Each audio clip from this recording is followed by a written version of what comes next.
Bago matapos ang summer season, isang masarap na dessert ang dituro sa atin ng nag-iisang banana queen na si Joya. Joya, your banana queen! Hello mga kabanana! Ngayong araw ay magluluto tayo ng, syempre may saging dahil ako ang banana queen, diba? Tama. At ayan, ito ang minatamis na saging kung yellow with sago. Ayan. Nahanap ko po yung recipe na to online. Kasi mahilig akong mag-browse-browse ng mga pagkain na something na bago or something na refreshing pag summer, gano'n. Nung nagtitiktok po ako, ang lagi ko pong background is yung aming kitchen. And then, traditionally po, sa aming kitchen, laging may nakasabit na saging. So, doon po nagsimula yung aking pagsasayaw ng may saging sa kitchen po. Ayan. Ay! Tumalon! Tumalon! Diyos ko, buhay pa ang saba! Sa pagluluto po ng sago, kailangan po natin ng tubig. Ayan. Tubig na may collagen. Ayan. Para mas malasa po, At ayan, nilagay na natin ang sago.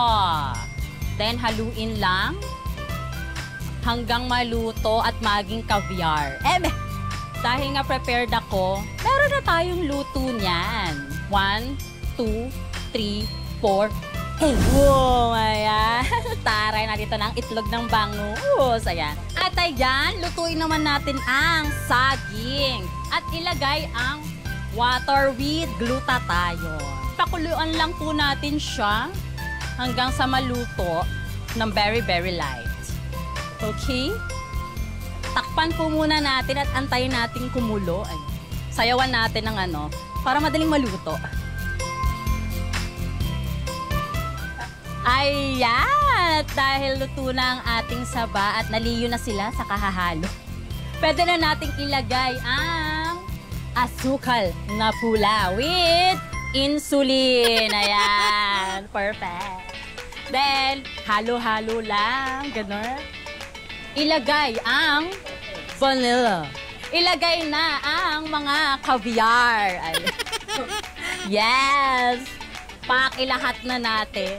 Pag po nakita na po nating kulay-pula na yung ating sago, luto na po siya. Ayan. Perfect. At ngayon, mga kabanana, ilalagay na natin ang yelo from Iceland. Ayan. Napakasosyal ng yelong to. Layo pa ng binahe. Iceland pa, ha? Pag nailagay na ang yelo, lagyan na ng toppings. Perfect. Para mas lalong sumara. Kasi kasarap ko. Lagyan natin ng gatas from New Zealand. Ayan. Yung mga cow na nag-produce nito, grass-fed po ito. Eto na po ang minatamis na saging kung yellow with sagoy. Yan! Tikman na natin.